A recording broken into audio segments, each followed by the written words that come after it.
Cari amici, ben ritrovati, una nuova puntata di Eventi del Territorio. Quest'oggi siamo a Casale Sossile, siamo all'8ª di Pasqua 2023 e all'interno di questa manifestazione oggi c'è la giornata della festa dello sport, della cultura e del sociale.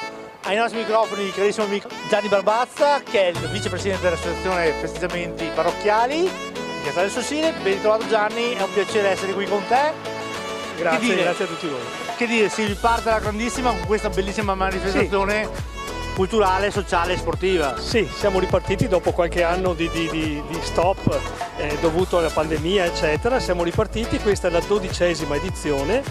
Non pensavamo di avere tutto questo riscontro e invece abbiamo avuto una grande partecipazione, più di 50 associazioni hanno aderito, abbiamo più di 34 stand qui oggi e quindi siamo stati veramente molto contenti. La giornata, il tempo ci ha aiutato, sta andando molto bene.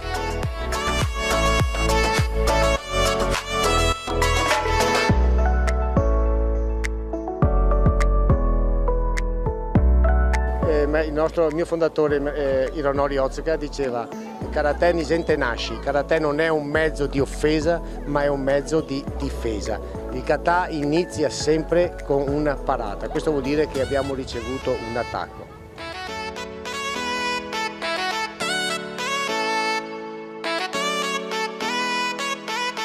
E mi dicevi anche, io gioco con te, il vostro storico gioco che, ma raccontalo tu cos'è. Sì, allora facciamo un gioco qui proprio per rendere partecipi i genitori e i bambini, che io, mamma e papà proviamo, e il gioco dove il genitore e il bambino fanno dei piccoli giochi su ogni stand e hanno un punteggio. Alla fine chi ha più punti vincerà un premio. Non abbiamo mai avuto tantissima adesione come quest'anno e quindi questo ci fa molto piacere.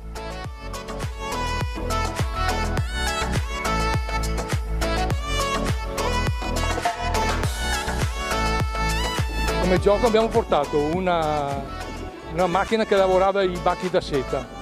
Allora i bambini di oggi non sanno neanche cosa sono i bacchi da seta. Abbiamo portato un vecchio pulitore di bossoli dei tempi passati. E quindi il papà deve fare la gara. Più che altro è stato il papà a insegnare ai figli cosa poteva essere per vincere il premio che è così.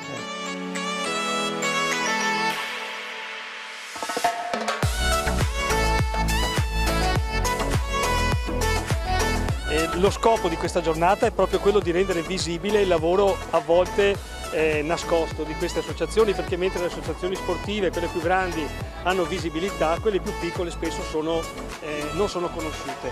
Oggi hanno la possibilità, con lo stand che noi gli mettiamo a disposizione, di far conoscere la propria attività.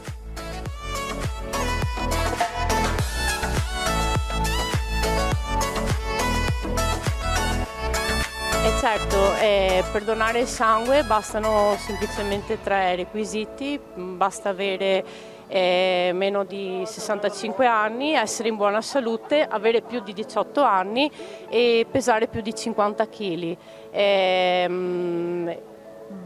Toglie 10 minuti del nostro tempo, in quanto una donazione veramente porta via pochissimo tempo. Ma può salvare una vita. Può salvare 2 vite, quella del donatore, perché anche il donatore viene continuamente controllato, vengono fatti degli esami, per cui ha la garanzia di essere sempre in buona salute, e quella della persona che riceve naturalmente il dono del sangue.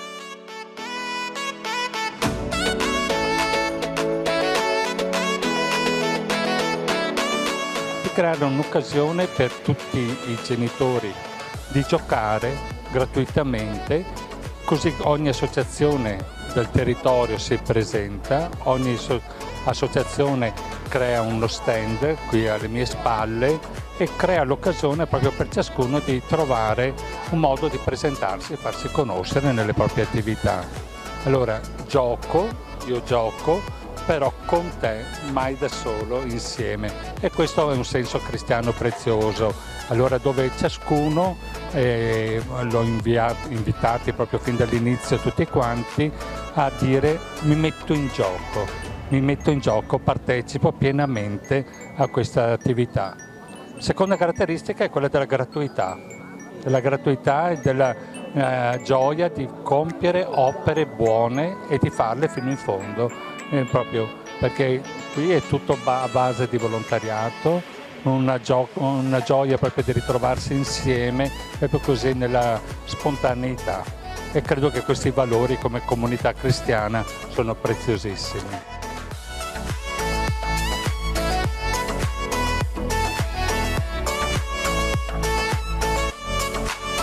A ottobre abbiamo le premiazioni del premio letterario, il bando è già uscito, abbiamo anche là parecchie partecipazioni, parecchi iscritti, quindi insomma vi aspettiamo numerosi e l'anno prossimo siamo di nuovo qui.